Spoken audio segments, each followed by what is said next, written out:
demonic ones. Welcome to A Bite of. I'm Derek, that's Noah, and today we are talking about The Conjuring Last Rites.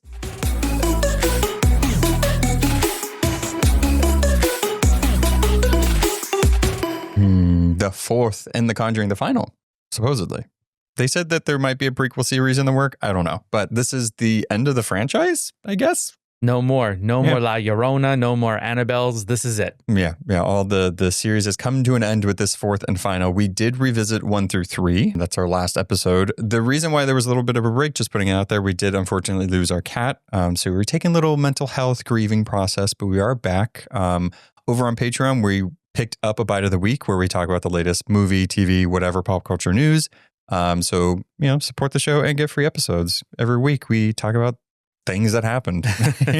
Nothing says how to come back from grieving a loss than The Conjuring Last Rites. When we lost our first dog a couple years ago, we were doing The Last of Us. It was a very emotional journey. And now this, I'm like, guys, we timed it very wrong again, but it's fine. But yeah, make sure you're subscribing, leaving a review, commenting if you're watching this, liking all that amazing stuff. Spoilers ahead for the entire Conjuring franchise universe. It could be spoiled. If you haven't seen these movies, go watch them and then come back. Absolutely. So let us officially take a bite of The Conjuring Last Rites, written by Ian Goldberg, Richard Nang, and David Leslie Johnson McGoldrick, and directed by Michael Chaves. Ed and Lorraine Warren have taken a break from their cases of the paranormal to focus on Ed's health and their personal lives. However, they are forced to take on one last haunting when a demonic presence threatens one of their own. Oh my gosh. So it's ended. It's here. All roads lead here. Mm-hmm. What did you think? Okay. I have come to the conclusion after watching all 3 Conjurings and then watching this one that what I think that they set out to do, either intentionally or not intentionally, is that these movies are like, this might sound weird, like comfort horror. You know what I mean? Like people don't necessarily, the body count doesn't go up. The demonic spirits, the ante isn't raised up every single installment, right? It's kind of what I said when we were revisiting the first 3, that like, these are, you kind of know what's going to happen. You get introduced to the family, then the Warrens, then they all come together. I felt like this was the same, but that did disappoint me because it was their final one, and the marketing and everything made it seem like this was the case that ended it all. Okay. It was not as scary as the others. It was just literally the last case that ended it all. Yeah. So I got everything that I love from the Conjuring movies, a little less than, but I thought it was fine. I don't think it's my favorite in the series, but if you like The Conjuring, I don't think you'll be necessarily disappointed. I just think for a series closer or franchise closer, that's disappointing. Yeah. I mean, in general, I enjoyed this, right? I was entertained. What did you think? I am such a fan of this franchise, so being with them one last time really meant a lot to me. I was happy to be there, but I think one of the things that was working against it, at least in my opinion, is that I don't think that this last one stands alone. So I think that you needed to see the other 3 to really kind of get what was going on in this last one, because we had Judy all grown up. We had a lot of throwbacks. We had Ed's health, which is something that becomes a big deal in the 3rd one. So if you're going into this fresh being like, oh, I'm going to see a scary movie, I really think you got to start with one of the other ones before seeing this last one. And I think that could work against it for audiences. Yeah, well, again, I do think it would be weird if you did see this without seeing the other ones, or at least the first one, right? I feel like if you saw the first one, you'd be fine. Granted, you should see the other ones because they're good. But if you saw that, but there is a lot of callbacks. And I think for me personally, and I'm sure we'll get into it, but the callbacks, there was too many. It was almost like the basement, I think, was exactly the same from the first movie, which I thought was bizarre. Like even the layout of the basement was the same.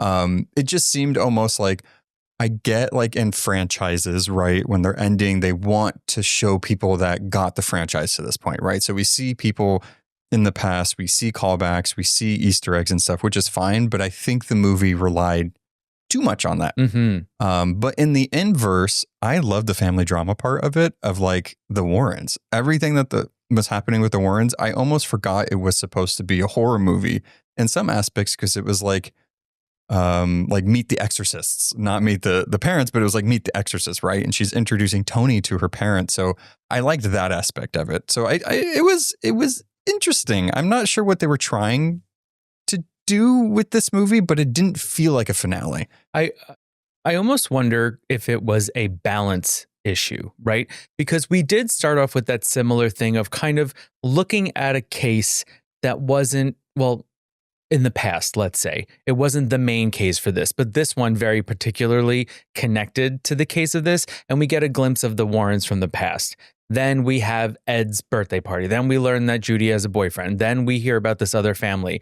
And so it was all of these pieces. And then, like you're saying, all these really great throwbacks and Easter egg things, which I really loved. But I think that they were trying to smush a lot of stuff in, and they weren't necessarily sure what direction they were going in. It was like, it's a case, which is like the other movies in the franchise, but we also have to wrap up their family story as well. Yeah, which is interesting, because I do feel like in the past Conjuring movies, we love Ed and Lorraine Lauren, right? We've talked about this.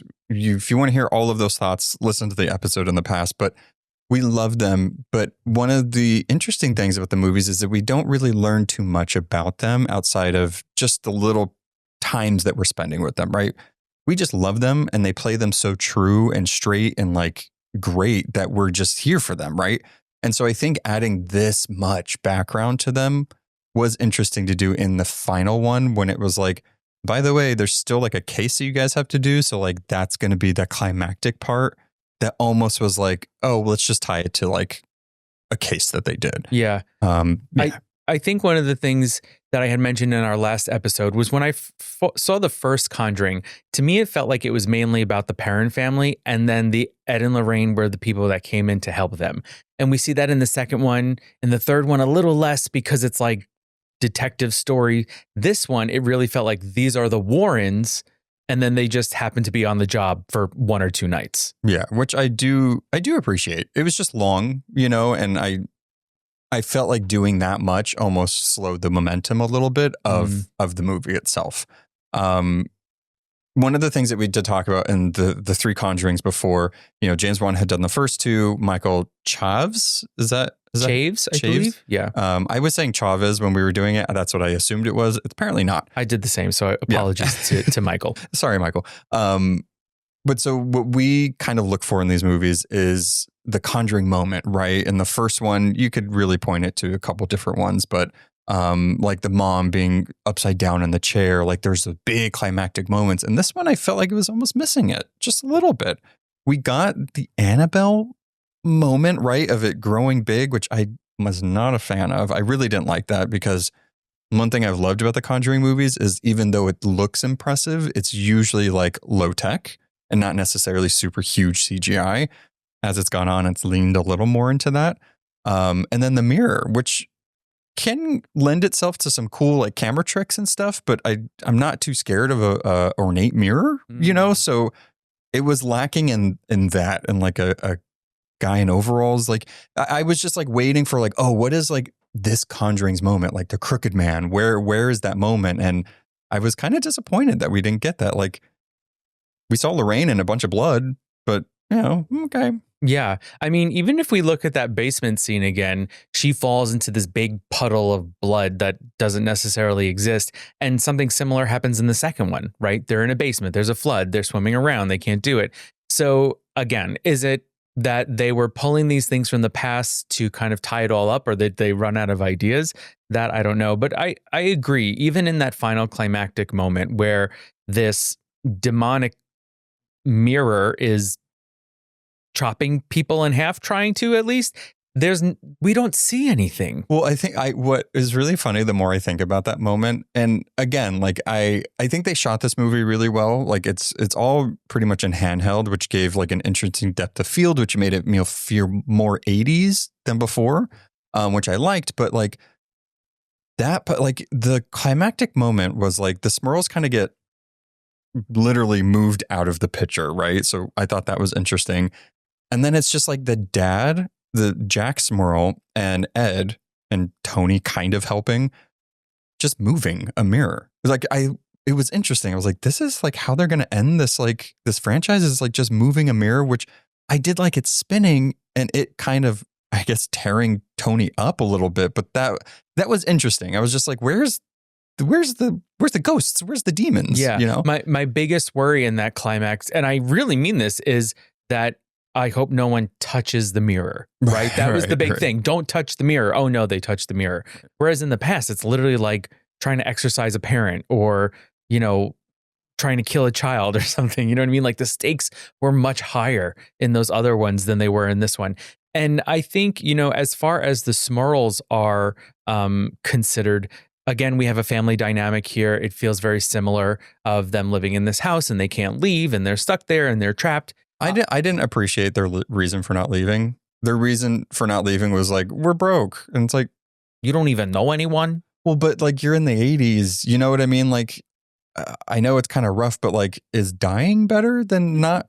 Yeah, it was just a weird, like, also, why are the parents there? Like, do the parents live with them or could they go to their parents' house or they live down the street? No, it was just like a weird unanswered questions where I was like, and there was a like undercurrent of like domestic abuse and violence that was like with the ghosts and could be with the family that I think they just kind of glazed over, which would have made that part of this story a little more compelling. Yeah. I mean, to me, it felt like they just socioeconomically, they couldn't pay to go to a hotel. Maybe they didn't have any family. Obviously, the 8 of them all lived together in that one house. So even the younger family couldn't live on their own. So that didn't bother me so much. I also have to say one positive thing is that sometimes I think when things are set in the 80s, it can feel very costumey, right? We can automatically go to like tubular and things like that. And so this took place in the 80s.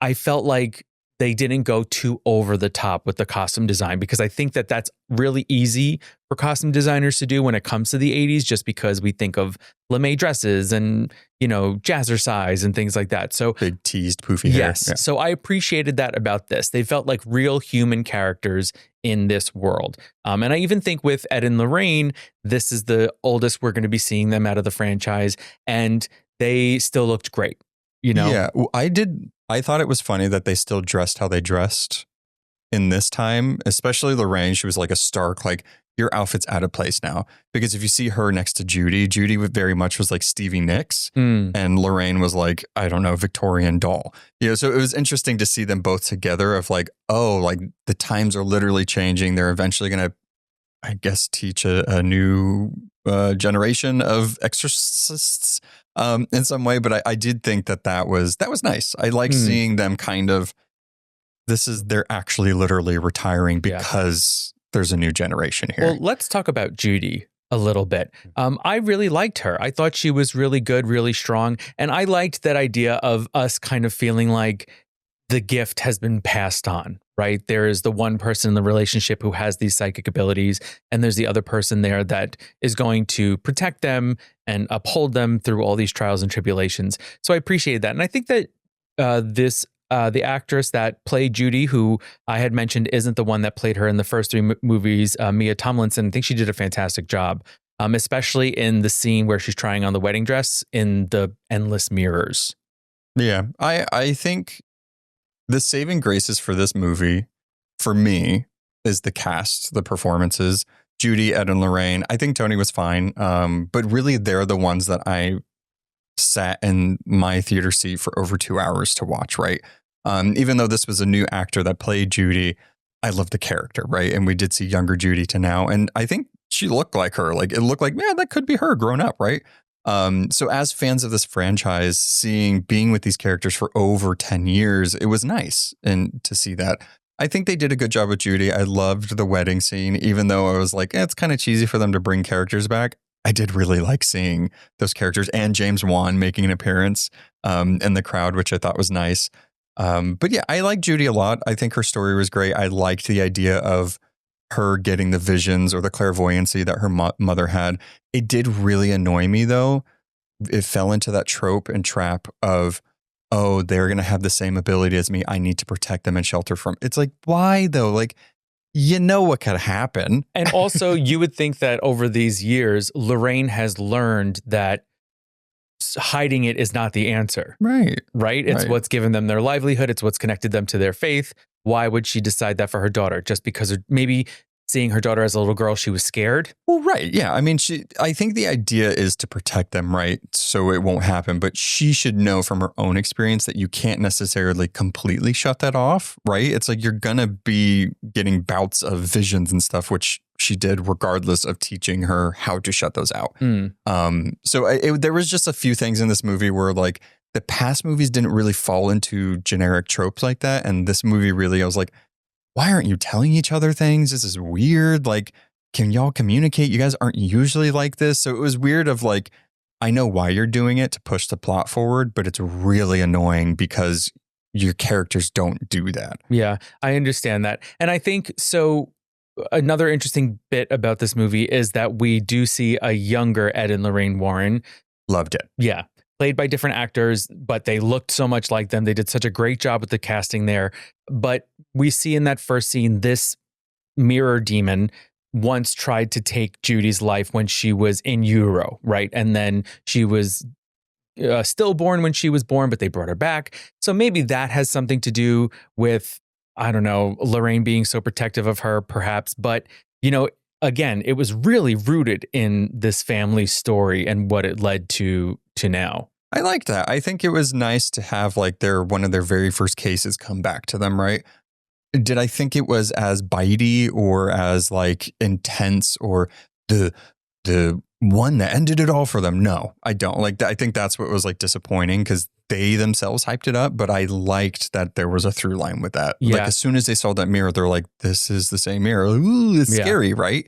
But I think in the inverse of that, every Conjuring, we get a name for the demon or the entity, right? We have Valak, which we know from the Nun, right? We have Bathsheba from the first one. The third one, what was the third one's name? Do we even get it? Oh, it was the occultist. Yes. Yeah. And in this one, I think one of the things that was really missing was a name. Yeah. We learn in the first one, when you learn the name of the demon, you have power over it. So for them to not know the name of this demon that was apparently using the three ghosts as a shield, kind of like in the second one, was an odd choice. I felt like, okay, I guess they're done. Right. And, you know, it's funny because one of the pieces that I like of The Conjuring so much is when they're putting the clues together to figure everything out, to see what happened to this family in this house and where this demonic presence came from. And, you know, in the third one, I thought they went there too far, right? It was two paranormal detectives. This one was nothing at all. They didn't do any research. They didn't go out to find any information. Well, they were reluctant to take cases physically, like actual cases, you know, so it was interesting for them to like, okay, fine, but then immediately get to exercising it. Yeah. She was like, that's so Raven. She was just like, oh, it's a family of three and there's a demon using them as puppets. Yeah. Which again, I think is like weird that we got a story where like a big malevolent Valak was using a ghost of somebody to manipulate them, but then we didn't really see the wizard behind that manipulation. Right. So I think like just kind of wrapping up our thoughts or this, you know, the movie, I didn't appreciate them torturing that dog for no apparent reason. Simon. But I'm glad Simon survived, unlike Sadie from the first one. I think it was a fine installment, but this feels like more like a third, not a final. I am a little disappointed as like we watch these Conjuring movies that even though this is like the highest grossing horror franchise in film history, the more they've gone on, the less it looks like it has money, if that makes sense. Like the first one is just unbeatable. It's unbeatable in sound design and acting and scares and just using it. And so like when we finally get to this fourth one, aka like I think the 8th movie in the whole franchise, I wanted more. I wanted a little punchier. And it's always so interesting to me sometimes when you see movies where the first one, it's like one writer and it's stellar. And then by the third one, it's like 3 writers and 2 people helping to write the story on top of that. It's like something doesn't feel as authentic as it did. And I think maybe that has something to do with like, we just have to get this last one out there. I don't know. But I think I feel a lot of the same sentiments that you do, but I still liked it. And I think the thing is that I wanted to kind of get into some of these callbacks that we keep mentioning. So I'm going to list some off and then we can stop and talk about them. So the thing that Noah mentions that there's a lot of guest appearances here, right? So at Ed's barbecue in the beginning for his birthday, we have Brad, the cop from the first one, and we even get a glimpse of Drew, who was their assistant in the first two. Annabelle obviously is back in action. We get the callback to the Miss Me from the pre-story of the first one. We get the music box in the kids' room mimicking a music box in 1 and 2, very much looking like the Crooked Man spinning thing. We have another spooky doll, Susie. We have Valak being spelled out in some children's blocks. So that's what that was spelling. Yes. Dang it. Yeah. So we see that again. We have Judy's locket coming back. We have the basement hauntings. We have, in the first one we had hide and clap. In this one we see the kids play a prank on the mom, which the ghost uses again to trick the mom. Again, the animals, some died, some didn't. One of the other things I thought of was that we see Ed making pancakes for the family again and them taking care of them. I really liked Tony being like, is this part of it? Is this because like he's on the investigation, right? And even though Ed says no, yes, it 100% is part of it because he does that every time for the family. And I think it's just a comforting thing, right? Absolutely. Because he does say part of our job here is to also take care of this family because they've been through so much. And then that end wedding scene, Judy's wedding, we have Julian Hillard as David from the third one. We have Madison Wolfe and Francis O'Connor as two of the Hodgsons from the second one. And of course, we have Lily Taylor as Carolyn and Mackenzie Foy as Cindy. Two of the parents have come from Rhode Island to see Judy get married. Oh, that's so sweet. I really love that. Like that to me, I don't know what it is about Lily Taylor. Anytime I see that woman on screen, I like jump out of my seat. I'm so excited. So seeing her there as really, she was kind of, to me, the main driving force of the first movie. Yeah. Well, and I think we saw that connection, right? I do feel like, unfortunately, I like James Wan's direction a little more than Michael Chaves. I think James Wan kind of understood the vision that he was trying to do, and Michael feels more like a studio touch to it, and I don't particularly like that. The first two are vastly different from the last two, and it's just, like you said, focusing more on the family that's getting haunted with Ed and Lorraine coming in. But saying that, the last image that we get of Ed and Lorraine dancing at their daughter's wedding, right before that, Lorraine says, I got a vision, and she literally spells out the rest of their lives, which was beautiful, and it's everything that they wanted, right? I love that moment. I love it. And when I heard that they're thinking about making a prequel series of like young Ed and Lorraine, hey, get the actors that played young them in this, it'd be amazing. I kind of was like really happy about it because I do love these characters. I don't like the actual Ed and Lorraine Warren. I like these versions. I like the fictional versions.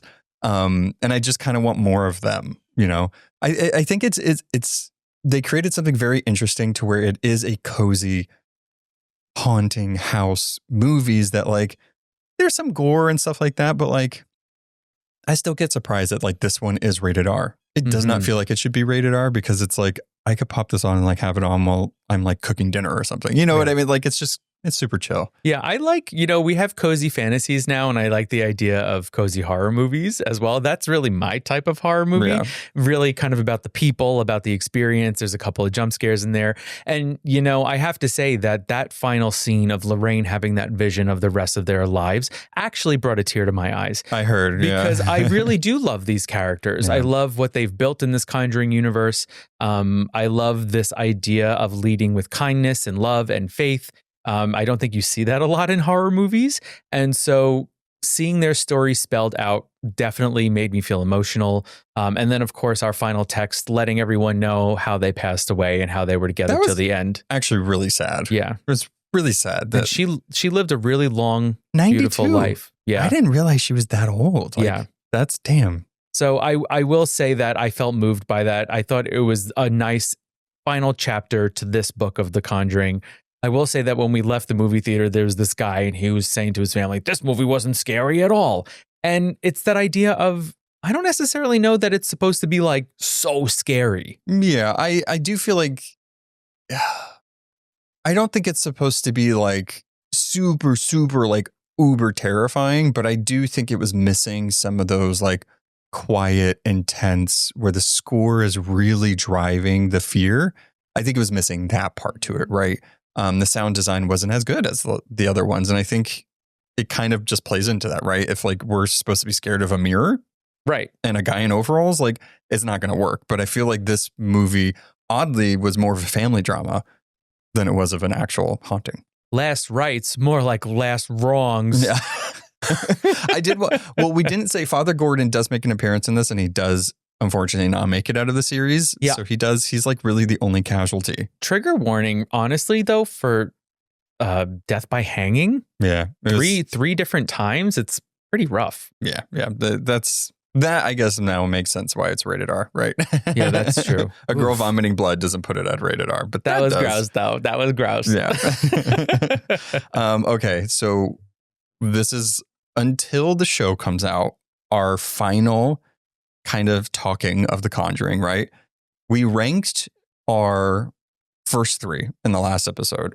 Just to remind people, my ranking was, what was it? 1, 3, 2, I believe. And yours was 1, 2, 3, going in best to least. What is your ranking now with the fourth one? Oh, gosh. You know, I think my love for this franchise is blinding me a little bit, but I'm going to go into that and lean into it. I'm going to go 1, 2, 4, 3. So this is just skipping ahead of number 3 into the third position. Interesting. I think I actually have to say the same. I'm changing my rankings. I'm going 1, 2, 4, and 3. Honestly. Yeah, because I think the more I think about it, I think we were just so fresh off of watching 3. And I think it was intense in some ways that the first 2 weren't, in like real horror, right? Which I did like. But the more I think about it, it's like, oh, that didn't feel like The Conjuring. That just felt like a Hills Have Eyes type thing, right? But I, just like you, I love these characters. So I think just seeing them very exceptionally happy and they got everything that they wanted just warms my little exorcist heart. Yeah. You know? I think for me, if this one had a little more detective work in it and didn't have that dumb giant Annabelle. Yeah, that was weird. I don't understand. I guess she was terrified of Annabelle ever since she was little. I was just like confused why Annabelle was so involved in this. It felt overplayed. I was like, Yes. Annabelle got 2 movies. Yes. We've seen her in almost every single Conjuring. Like, get her out of here. Let her retire. Just hates Judy. Right. That's it. She just hates her. Yeah. And she's willing to take her down at any cost. Please do. No, I'm just kidding. No, not Judy. But I really do hope we get a prequel series. I would love to see young Ed and Lorraine, seeing more cases. I'm really curious to see if it's going to be like one-off per episode or just one case for the entire season. I'm really interested to see that. Yeah, I'm not too sure who would have the. Is it Paramount? Was it HBO that might be doing it? I don't know. All right, we'll see. We'll find out. Yeah. Let us know what you thought of Last Rites / The Conjuring franchise, because now it's done. I don't even think there's any spinoffs or anything planned. So except for the prequel series. So guess what? Annabelle 4. She's back, baby. I keep forgetting there's a third one.